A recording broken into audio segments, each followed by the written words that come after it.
Kan dia kebahagiaan yang berlipat-lipat yang nggak ada pada orang yang menumpuk-numpuk ilmu dan menumpuk harta. Itulah tujuan bersyukur. La in syakartum la azidannakum. Kalimatnya di situ coba perhatikan. Allah nggak bilang la yazidanna atau la yuzad, la zada malukum. Tapi kalimatnya apa? La zada. Kalimatnya apa? La sungguh aku. Ini orang nggak perhatikan itu. Kenapa urusan kita ada masalah terus? Usaha kita terhambat terus. Rezeki kita ya Allah sempitkan. Berarti kita kurang dapat perhatian Allah. Ada masalah. Kalau kita sudah kenal kepada Allah, diberi sedikit rasanya besar. Tapi kalau belum kenal kepada Allah, diberi banyak rasanya sedikit.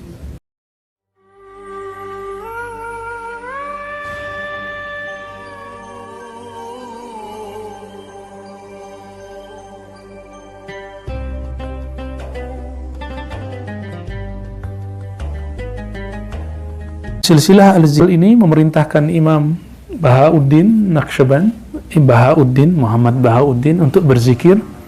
Matanya dipejam, lidahnya dikunci, badannya dilembutkan, dilemaskan, rileks, santai. Lalu Allah terbitkan nama dia di dalam kolbunya. Jadi ternyata yusabbihu lillahi ma fis samawati wal ard, bertasbih yang di langit yang di bumi, itu zahir dan batin. Zahir ya, batin juga ya. Batin itu kolbu. Dia melihat ada nurullah, nur Rasulullah SAW di dalam dirinya. Maka dia menyebut ini Naqsyaband. Bernamalah kemudian Thariqat Naqsyabandiyah. Jadi boleh juga diartikan Thariqat Nur Zikrillah, kalau diartikan secara harfiah ya. Lalu Imam Bahauddin Syah Naqsyabandi ini dia ahlu sunnah, dia imam ahlu sunnah luar biasa, juga sangat kuat memberantas bid'ah dengan cara yang lembut tentunya. Beliau berguru ke banyak ulama, salah satunya tadi Mirkulal, dan nanti kita akan lihat di sini silsilahnya kemana ya. Ternyata silsilahnya bercabang dua ke atas. Satu ke Sayyidina Abu Bakar As-Siddiq, satu ke Sayyidina Ali karamallahu wajhah ya. Maka kita nanti akan memulai dari silsilah Abu Bakar ya, silsilah Ali, jadi dua itu.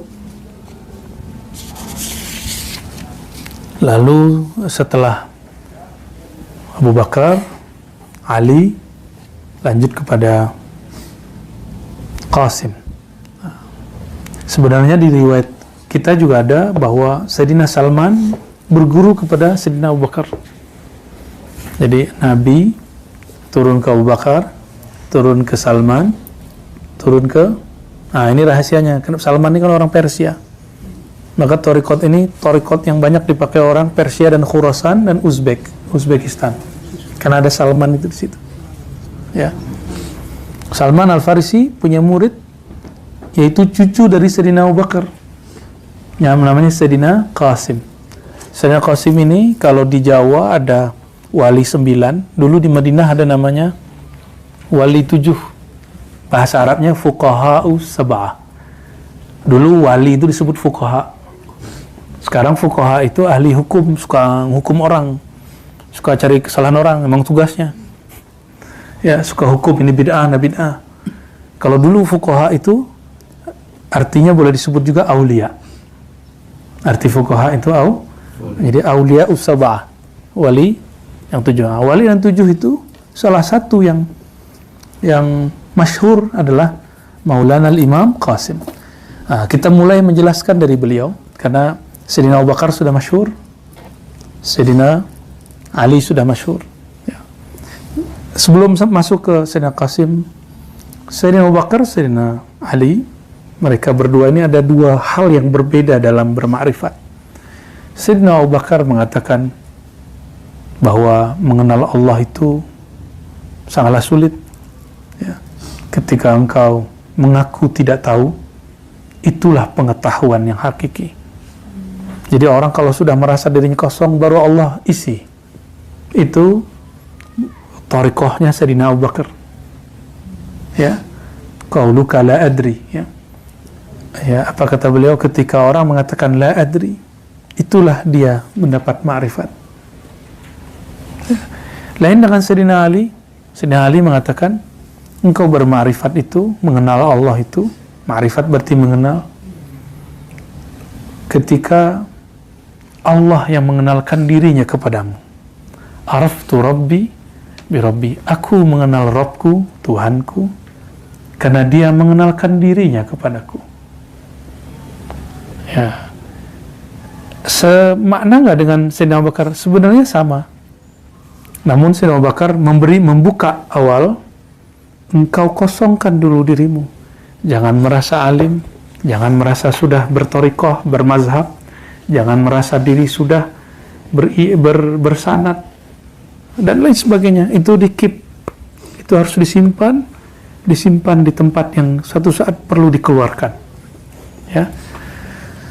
Lalu setelah dibuka oleh Sayyidina Abu Bakar, orang murid-murid kosong, nah dilanjutkan oleh Sayyidina Ali. Jadi ilmu ma'rifat berkembang sampai akhir zaman. Syariat berhenti. Syariat tidak boleh lagi berubah. Ya, inqata'at asy-syariah, sudah selesai syariat. Tapi nasya'at wa tatawwarat wa zadat wa namat al-ma'rifah. Sedangkan ma'rifat, knowledge, pengetahuan tentang Allah itu bertambah. Itu yang bertambah. Inilah makna para kalam dari Sayyidina Abu Yazid, ya, dan imam-imam yang dahulu. Apa kata beliau? Kami berenang di lautan ma'rifat yang mana para nabi selain Nabi Muhammad dulu berhenti di pantainya. Bayangkan samudra laut itu adalah ma'rifat, samudra ma'rifat. Para nabi sebelum Nabi Muhammad dulu berhenti di situ. Karena memang para nabi belum disempurnakan Allah kecuali dengan Nabi Muhammad SAW. Ketika Sayyidina Muhammad SAW Allah utus sebagai Rasul, maka sahabat-sahabatnya, umat-umatnya disuruh menikmati dan berenang di lautan ma'rifat itu. Itu salah satu makna yang disebutkan oleh Syekh Muhammad Al-Kattani mengenai makna apakah maksud kalam wali-wali terdahulu. Kami berenang di lautan ma'rifat yang dulu para nabi berhenti. Kenapa? Ini lautan Nabi Muhammad sallallahu alaihi wasallam. Yang boleh masuk itu cuma umatnya. Yang boleh berenang di situ cuma umatnya. Itulah sebabnya para nabi ikut sholat di belakang Nabi Muhammad sallallahu alaihi wasallam waktu Isra, supaya mereka sah menjadi pengikut Nabi Muhammad sallallahu alaihi wasallam. Jadi jangan heran kalau obrolan ma'rifat kitab per zaman, per masa itu bertambah berkembang, bertambah berat. Tapi berat terasanya tidak berat. Pembahasannya rumit, tapi ketika dibaca tidak rumit. Dulu sahabat Nabi membahasnya cuma sedikit karena zaman mereka zaman memantapkan syariat. Nah, di zaman kita syariat sudah mantap, maka kita harus upgrade terus. Kita memantapkan ilmu ma'rifatullah.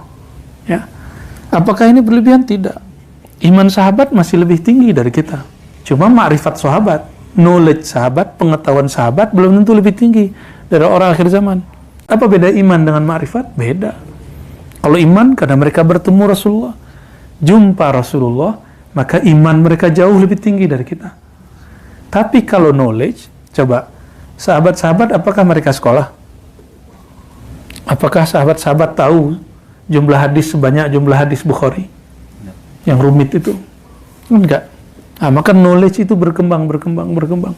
Kalau ditanya, coba bawa siapa yang masuk ke alam sahabat, tanya hukum kredit barang.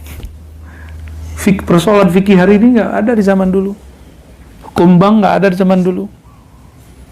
Nah, jadi jangankan ilmu rohani, ma'rifat zahir pun berkembang. Apalagi ma'rifat batin. Tapi iman sudah flat. Yang bertambah itu indikasi iman. Jadi kalau ada ungkapan iman naik turun, itu indikasinya. Sedangkan iman tidak boleh nambah. Iman itu sabit fil qulub. Nggak boleh naik, nggak boleh berubah di bid'ah. Ya. Nah, ini perbedaan antara dua sahabat yang besar, dan kita nggak boleh berhenti, kita lanjutkan apa yang sudah mereka buka. Maka jangan heran, ada ma'rifat yang dulu tidak boleh dibuka, zaman setelahnya orang biasa buka. Ya, nah, insya Allah pun kita akan melanjutkan semangat ini, semangat menyebarkan ilmu-ilmu kerohanian, mengenal Allah Subhanahu wa Ta'ala. Dalilnya apa? Dalilnya surat Muhammad ayat 19, fa'alam annahu la ilaha illallah. Fa'alam, maka ilmuilah, carilah ilmu, dalamilah ilmu tentang apa? Annahu la ilaha illallah, mengenai ma'rifat la ilaha illallah. Maka niatkan di sini kita sedang praktek untuk la ilaha. Kalau kajiannya sudah ramai dari kemarin, ya sudah 12 bulan, 11 bulan kita mengkaji la ilaha illallah. Nah, ini prakteknya.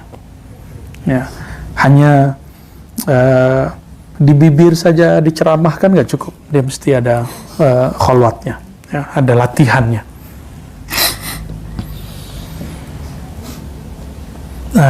Imam Qasim ini, Qasim bin Muhammad bin Abi Bakar,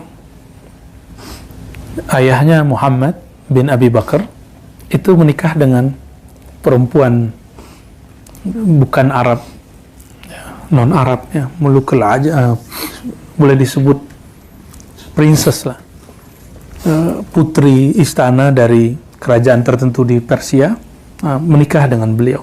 Lahirlah anaknya namanya Abdur Rahman yang menjadi wali fuqaha us-sab'ah di zamannya, ya. Nah, lalu beliau ini menjadi ulama yang sholatnya jangan tanggung-tanggung. Ya, saya biasanya kalau di luar Ramadan sholatnya saya nggak terlalu lama. Tapi kalau khusus lagi khalwat, lagi itikaf, sujudnya kita panjangkan, rukunya kita panjangkan. Jadi jangan sakit pala nanti kalau sujudnya lama, ya. Insyaallah. Imam Muhammad ini, beliau disebut dengan siqatun rafi'un alimun faqihun ima'un wari'un katsirul hadis. Jadi banyak meriwayatkan hadis. Ketika Yahya bin Sa'ad, ya, beliau Yahya bin Sa'ad datang ke Madinah, apa kata dia? Adrakna bil Madinah ahadan nufaddiluhu alaih. Kami bertemu di kota Madinah seseorang yang kami sangat mengutamakan dia. Dan perhatikan bahwa ahli zikir rohani itu dari dulu syariatnya bagus. Kata beliau, ma ra'aitu ahadan a'lamu bis sunnah minhu. Tidak ada yang lebih mengerti sunnah melebihi Qasim. Itu sebabnya kata Syekh Ramadan Al-Buti, ayah dari Syekh Muhammad Sa'id Ramadan, orang-orang yang bersanad kepada Sayyidina Qasim ini, yang kemudian menjadi thariqah Naqsyabandiyah, itu biasanya lebih dekat ke sunnah dan lebih jauh dari bid'ah. Ya. Namun ini bukan berarti thariqat yang lain, enggak. Ya, Syazili juga kuat, Qadiri juga kuat, Ba'lawi juga kuat, Syatari juga kuat, dan lain-lain, thariqat Ahmadi, Tijani, dan lain-lainnya.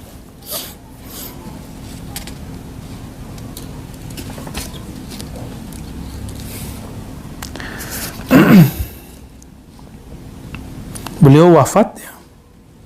Mat al-Qasim bin Muhammad baina Makkah wal Madinah hajan atau mu'tamiran. Beliau ini wafat karena punya amalan haji hampir setiap tahun. Wajar, jaraknya dekat Mekah ke Madinah, Madinah Mekah. Nah, beliau wafat di antara itu, dan kita nggak tahu tempatnya sekarang. Makanya kalau teman-teman nanti melakukan perjalanan dari Madinah ke Mekah, Jangan lupa mengirimkan Fatihah untuk Sayyidina Qasim di tengah perjalanan. Ila ruhi Sayyidina Qasim bin Muhammad bin Abi Bakar Al-Fatihah. Ya, karena beliau dikuburkan, makbarahnya kita sekarang tidak tahu. Ya.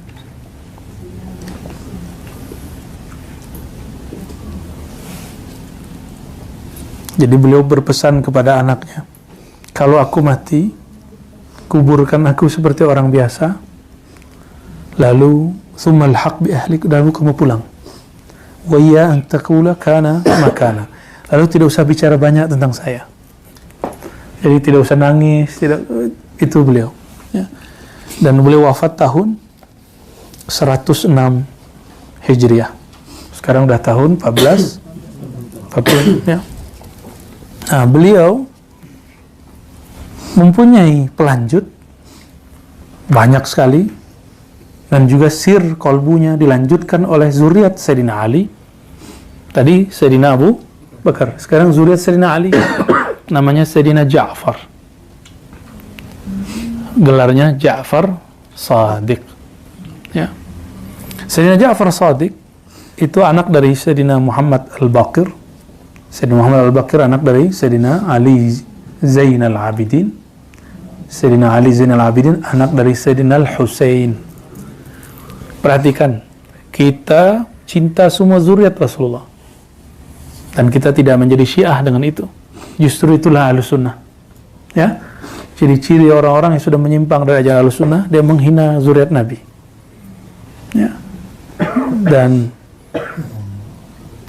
Sayyidina Ja'far ini ibunya ternyata zuriat Sayyidina Abu Bakar. Maka tidak mungkin ada imam-imam 12 di zuriat Rasulullah itu yang menghujat Sayyidina Abu Bakar, karena sama dengan menghujat kakeknya. Jadi ketika ada orang menghujat Sayyidina Abu Bakar di depan Sayyidina Ja'far, apa kata dia? Kau sedang menghujat kakekku ya. Nah, beliau ini lahir tahun, nah ini Ramadan ke berapa ini ya? Samin Ramadan, hari ke-8 atau malam ke-9 Ramadan, tahun 83 Hijriah. Nah, imam ini karena hidup di zaman Bani Umayyah. Bani Umayyah ini benci dengan zuriat Nabi, kecuali sebagian. Maka dia dan zuriatnya menahan diri untuk tidak berbicara politik, dan itu sampai hari ini. Itu sejarahnya kenapa zuriat Nabi tidak akan bicara tentang politik sebanyak Sayyidina Ali, sampai nanti zuriat beliau Al-Imam Al-Mahdi muncul. Itu sebabnya kalau ada zuriat Nabi hari ini bicara politik, itu akan jadi masalah. Beliaunya nanti menghadapi ujian yang berat, tidak hanya di Indonesia, di negeri manapun, kecuali jalur Sayyidina Al-Hasan. Jalur Sayyidina Al-Hasan Brunei, itu kan Sayyidina Al-Hasan ya, Sultan Hasanul Bolkiah yang mentakrif dulu, mentakrir salah satunya Syekh Maimun Zubair Bahmun, kemudian Yordan, dan terakhir Maroko, Maghrib. Itu zuriat Sayyidina Al-Hasan. Sedangkan zuriat Sayyidina Al-Husain ini agak berat. Ini ujian beliau.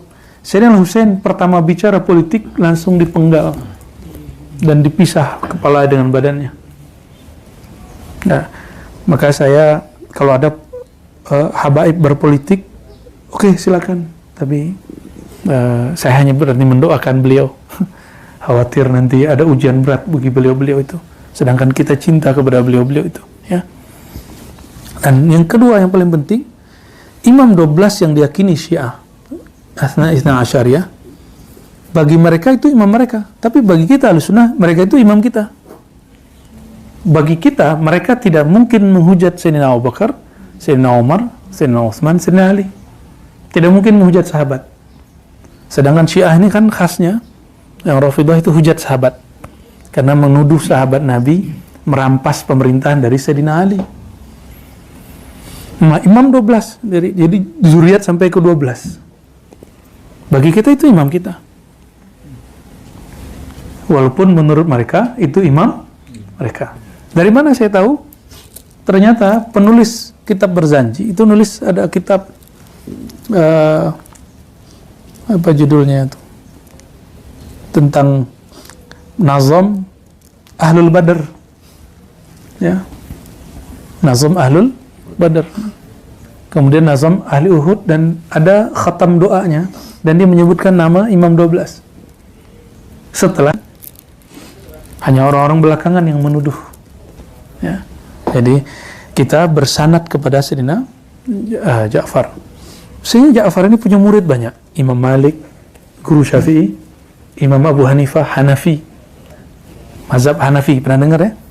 Mazhab Hanafi yang sering dipakai oleh ulama India kebanyakan, dan ulama Turki. Mereka mengikuti Pakistan termasuk, bahkan juga Uzbek. Mereka Hanafiyah. Nah, Imam Abu Hanifah, nama kecilnya Nu'man bin Thabit, apa kata beliau? Laula Ja'far, kalau bukan karena Imam Ja'far ini, lahalaka ibn Nu'man bin Thabit. Tentu Nu'man bin Thabit akan menjadi orang yang binasa karena sombong dengan ilmunya. Maka ketika Sayyidina Abu Hanifah dihujat oleh salah satu ahli hadis namanya Hamad bin Zaid, dia tidak balas. Tahu nggak hujatannya apa? Abu Hanifah dihujat sebagai najisnya bumi, kencingnya bumi, taiknya bumi, kotoran bumi. Apakah boleh balas? Tidak, boleh balas. Wah, ini hebatnya orang kalau ketemu wali Allah, berguru kepada kekasih Allah, dia dihujat, dia tidak balas. Oh, harga diri, oh, itulah harga diri dia. Kalau bagi kita kan, saya punya harga diri, saya harus balas. Nah, begitu. Bagi orang-orang besar, jika ada cuma sedikit yang mengganggu, cubitan kecil, kita jalan terus. Justru dia, apabila terganggu dengan hujatan itu, dia kecil. Hanya orang kecil yang terganggu oleh cuitan orang begitu, orang pembenci, ya. Berkata Imam Umar bin Abil Mikdam, apa kata dia? Kuntu idza nazartu ila Ja'far ibni Muhammad alimtu annahu min sulalatin nabiyyin. Setelah aku mandang Ja'far, aku baru tahu begini zuriat Nabi yang sebenarnya. Jadi jika hari ini ada zuriat Nabi yang mungkin bikin gaduh, ya, kita jangan mempertanyakan nasabnya. Cukup kita katakan, saya tidak suka dengan perbuatan dia, tapi saya tetap cinta dengan darahnya. Gitu ya. Jadi nggak usah kemudian pukul rata. Kita buang semua, tidak boleh. Imam Malik berkata kepada Ja'far bin Muhammad, Imam Malik berkata kepada muridnya bahwa Ja'far bin Muhammad, Ja'far Shadiq ini pernah berkalam kepada sahibnya Imam Malik, namanya Sufyan Ats-Tsauri. Sering dengar Imam Sufyan Ats-Tsauri? Ya. Imam Sufyan Ats-Tsauri ini ahli hadis. Dia wirid baca Quran 20 tahun baru merasakan setelah bertemu Ja'far Shadiq. 20 tahun membaca Quran, ketemu Ja'far Shadiq baru dia menikmati baca Quran. Ya. Kata beliau kepada Imam Sufyan, hina qala la akum hatta tuhaddithani wa ana uhaddithuka. Wahai Tuan Syekh Ja'far, Tuan Imam Ja'far, saya tidak berangkat, tidak mau angkat kaki dari tempatmu sampai engkau mengajarkanku beberapa hal. Ya. Lalu Imam Ja'far jawab, baik. Ya Sufyan, nah ini pesan, ini kajian inti kita pada sore ini. Pesan beliau, ya Sufyan, idza an'ama Allahu 'alaika bi ni'matin fa ahbabta baqa'aha wa dawamaha fa aktsir min alhamdi wa syukri 'alaiha. Jika engkau dapat nikmat baik zahir atau batin. Zahir itu fasilitas duniawi, rezeki yang lancar, keluarga yang baik, anak-anak yang lucu, istri yang solehah, pasangan yang soleh, rumah, kendaraan, kerjaan, semua itu nikmat yang zahir. Nikmat yang batin, nikmat lezatnya zikir, lezatnya sholat tasbih. Tadi sudah coba ya, lezatnya duduk, walaupun sakit di kaki, Orang mau cari nikmat dunia pun harus berpayah-payah dulu. Kenapa mau cari nikmat akhirat tidak mau payah-payah dulu? Jadi jika kaki, punggung, kepala sakit, nikmati. Ya, nanti Allah akan ganti dengan nikmat batin. Ya. Nah, apa kata beliau? Jika engkau hendak Allah bakokkan, Allah kekalkan nikmatmu, baik yang zahir ataupun yang batin. Berkawan ini nikmat. Nah, ini jangan lagi disebut kawan. Ini kita dalilnya innamal mu'minuna, kalian itu orang beriman bersaudara. Jadi kalau mereka kurang, kita bantu. Kalau mereka ketiduran, udah mau dekat jam sholat, kita bangunkan. Ya, jadi jangan dibiarkan. Dia kalau bangun batuk-batuk, saya lebih senang dia tidur. Nah, jangan begitu. Ya. Apa kata beliau? Jika engkau ingin nikmatmu Allah kekalkan, fa'akthir minal hamdi wa syukur alaiha, maka perbanyaklah memuji dan mensyukurinya. Nah, cara mensyukuri itu ada dua. Pertama, mensyukuri nikmat. Tapi yang paling tinggi, mensyukuri pemberi nikmat. Mensyukuri pemberi nikmat, meyakini bahwa semua yang diberi turun dari Dia. Kalau kita sudah kenal kepada Allah, diberi sedikit rasanya besar. Tapi kalau belum kenal kepada Allah, diberi banyak rasanya sedikit. Ya, sudah kenal Allah, harus kenal Allah. Ya.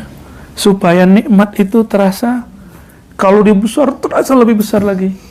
Dan ciri-ciri orang yang bersyukur tadi, meyakini sang pemberi itu Allah. Yang kedua, suka berbagi, membantu orang-orang fuqara, masakin, para mujahidin, guru-guru, ulama, ya, itu bantu mereka berbagi. Ya, karena kita punya usaha, belum tentu usaha kita halal semua.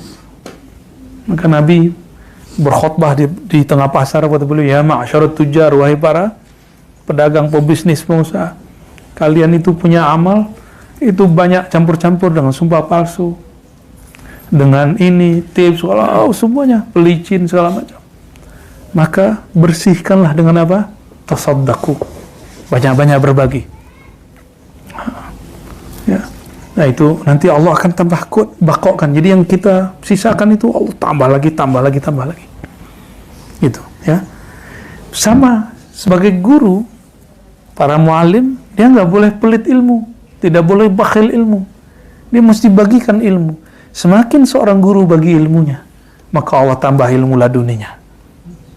Nah, gitu. Ini di antara yang hadir nih, tuan-tuan nih pasti ada juga yang punya ilmu tentang apa. Bagi ke temannya. Nggak akan jadi pesaing. Nanti Allah akan gandakan keberkahan dalam dirinya. Ada yang paling mahal di dunia ini, yaitu as-sa'adah, happiness, kebahagiaan. Dan orang yang suka berbagi ilmu, berbagi harta, berbagi waktu, berbagi pengalaman, Allah berikan dia kebahagiaan yang berlipat-lipat yang nggak ada pada orang yang menumpuk-numpuk ilmu dan menumpuk harta. Itu. Jadi kenapa saya suka berbagi? Karena saya ingin bahagia. Ya. Orang biasanya kalau sudah bulan Ramadan ini ilmu-ilmu yang rohani nggak dibagi. Kita justru ini saatnya kita bagi, ya, supaya yang rohani yang di sana tambah lagi. Dan ciri-ciri ilmu itu mati, thariqat mati, zawiyah mati, surau mati, thariqatnya tidak berkembang lagi. Ketika si mursyidnya, gurunya, khalifahnya, muqaddamnya mulai menutup ilmu. Siap-siap, nunggu cuma sekian bulan, sekian tahun, habis. Dan saya melihat sudah banyak. Ya, mungkin saudara-saudara melihat juga sudah banyak. Ya. Lalu yang kedua, apa kata beliau? Nah, sebelum kedua, beliau membacakan ayat la in syakartum la azidannakum. Ayat ini sering dipakai orang kalau mau nambah duit, syukur. Wah, dia bersyukur bukan karena Allah, bersyukur karena ingin tambah duit. Ini enggak benar. Bersyukur itu bukan karena ingin tambah pemberiannya, tapi bertambah perhatian yang maha memberi. Itulah tujuan bersyukur. La in syakartum la azidannakum. Kalimatnya di situ coba perhatikan. Allah nggak bilang la yazidanna atau la yuzad, la zada malukum. Tapi kalimatnya apa? La zada. Kalimatnya apa? La sungguh aku. Ini orang nggak perhatikan itu. Allah kalau bicara aku berarti ini pentingnya di atas semua yang penting. La in syakartum, jika kamu bersyukur kepada aku akan berikan perhatian lebih kepadamu. Kalau Allah sudah perhatikan kita, sedikit tergores di hati, Allah antarkan yang kita mau. Dia bukan lagi memberikan sesuatu sesuai nafsu kita lagi, tapi sesuai kehendak dia. Ini yang sir ini yang mau diambil oleh Imam Sufyan kepada Imam Ja'far Shadiq. Jadi kalau bersyukur yang diperhatikan tambah harta atau tambah perhatian Allah? Perhatian Allah. Ini baru ahli marifat, baru orang bertorikoh, ya. Wa idza istaba'ta ar-rizqa fa'akthir min al-istighfar. Nah, sekarang sebaliknya. Kenapa urusan kita ada masalah terus? Usaha kita terhambat terus. Rezeki kita ya Allah sempitkan. Berarti kita kurang dapat perhatian Allah. Ada masalah berarti. Bukan syukur dulu, minta maaf dulu kepada Allah. Gimana minta maaf kepada Allah? Apa kata beliau? Fa'akthir minal istighfar. Termasuk nikmat rohani. Jadi ada suatu masa di beberapa tahun yang lalu, itu suruh suluk merasakan, semua mursyid itu merasakan, kenapa zikir pada tahun ini terasa seret, terasa kurang nikmat. Kenapa? Oh, ternyata ada satu adab yang kurang. Maka semua mursyid istighfar, mandi tobat, istighfar kubra, istighfar al-kabir kalau boleh disebut, taubat kubra ya. Gimana? Dibacakan ayat ini, fa'aksiru istighfar fa inna Allah ta'ala qala fi kitabi istaghfiru rabbakum innahu kana ghaffara. Nah, mohon ampun kepada Allah. Apa makna mohon ampun? Istaghfiru dari kata ghafara, ada masalah lalu Allah ditutup oleh Allah, itu namanya ghafara, sampai tidak ada lagi terlihat. Makanya dalam bahasa Arab ada serban, lalu ada serban di dalamnya itu kopiah yang panjang. Dulu itu kopiah Nabi ketika mau perang. Jadi itu baja namanya mighfar, penutup kepala. Istighfar menutupi dosa. Ya Allah, Engkau tahu kami punya aib, tolong ditutup. Nah, itu namanya istighfar. Ya Sufyan, idza ahzanaka amrun min sultanin aw ghairih. Ini kepada para pejuang-pejuang dakwah yang sedang bermasalah, berhadapan dengan raja-raja, dengan penguasa-penguasa, ya. Idza ahzanaka amrun, wahai Sufyan, jika engkau ada masalah yang membuat kamu sedih karena berbenturan dengan raja-raja, penguasa, fa'akthir la hawla wala quwata illa billah. Banyak-banyaklah mengakui lemah dirimu dengan baca la hawla wala quwata illa billah. Maka wirid ini diturunkan nanti jadi khatam. Ada khatam istighfar, itu khatamnya Maulana Muzhar Janjanani Syamsil Muzhar. Itu di Thariqah Naqsyabandiyah ada khatam istighfar 1000. Tapi yang masyhur khatam Khojakan, khatam kulhu. Ya, ada khatam istighfar. Ya, nanti di hari tertentu kita niatkan untuk dunia akhirat kita istighfarkan 1000 nanti ya. Insyaallah sekali duduk. Insya kuat ya. Mungkin di hari setelah hari ketiga, setelah kesemutan dan kaki gajahnya mulai berkurang. Ya.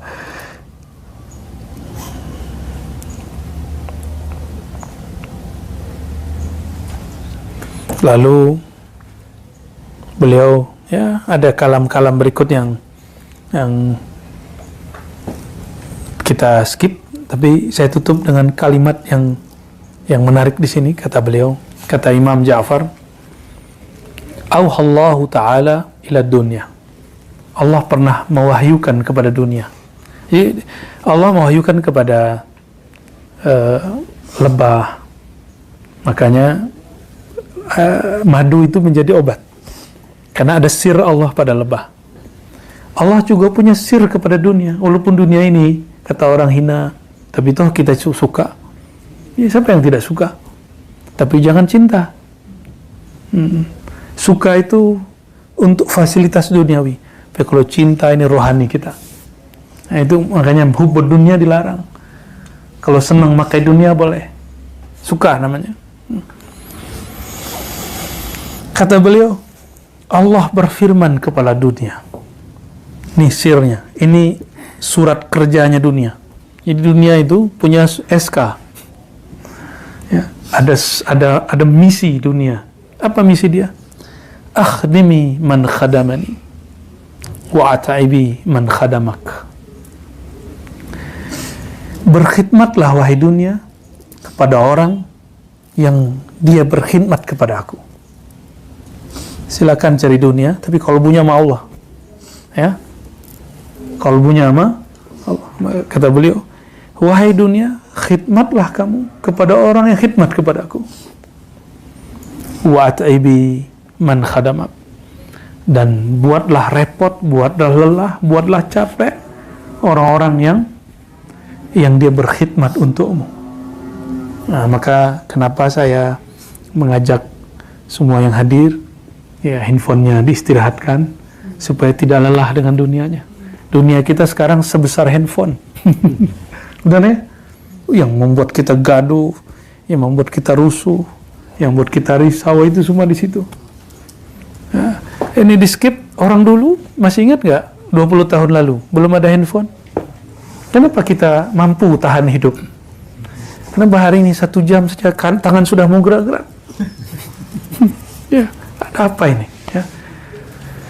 Oke, barangkali itu teman-teman semua. Insya Allah ke depan nanti ada khatam la haula wala quwwata illa billah. Ya, dibacanya 500, khatam Imam Rabbani namanya. Jadi Fatihah, Alam Nashrah, salawat, lalu la haula wala quwwata illa billah. Semuanya ada sanadnya. Lalu ada khatam salawat. Ada macam-macam khatam ya. Yang paling masyhur disebut khatam khajakan yang kita baca tadi siang dan malam tadi dan subuh juga ya. Khatam khajakan yaitu dengan kulhu 1000 kali. Tadi kita bagi itu. Ada berapa jumlahnya? 40-an. Ya, kalau dibaca sekian kali kan sudah 1000. Ala kulli hal itu teman-teman semua, sebenarnya masih banyak kalam-kalam ma'rifat beliau yang bisa kita ambil. Insya Allah pelan-pelan nanti kita tambah ya. Setelah beliau nanti nyambung kepada Imam Abu Yazid al-Bustami. Oke, kita baca surah Al-Fatihah, kita kirimkan untuk Sayyidina Nabi SAW, para Nabi, para Rasul, para sahabat, para tabi'in, wabil khusus Sayyidina Abu Bakar, Sayyidina Umar, Sayyidina Utsman, Sayyidina Ali, dan silsilah yang kita bacakan tadi. Wa khusul khusus Sayyidina Bali bin Mukan Khadir alaihissalam, wa sadatina ahli turkun Naqsyabandiyah wal Ahmadiyah wal Muhammadiyah wal Khidriyah wa Qadiriyah wa Syaziliyah wa jami' man intasaba ila Sayyidina Muhammad SAW. Al-Fatihah.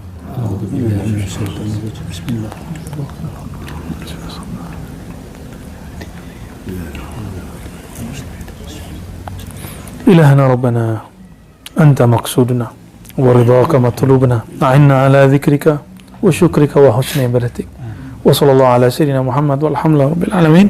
السلام عليكم ورحمة الله وبركاته.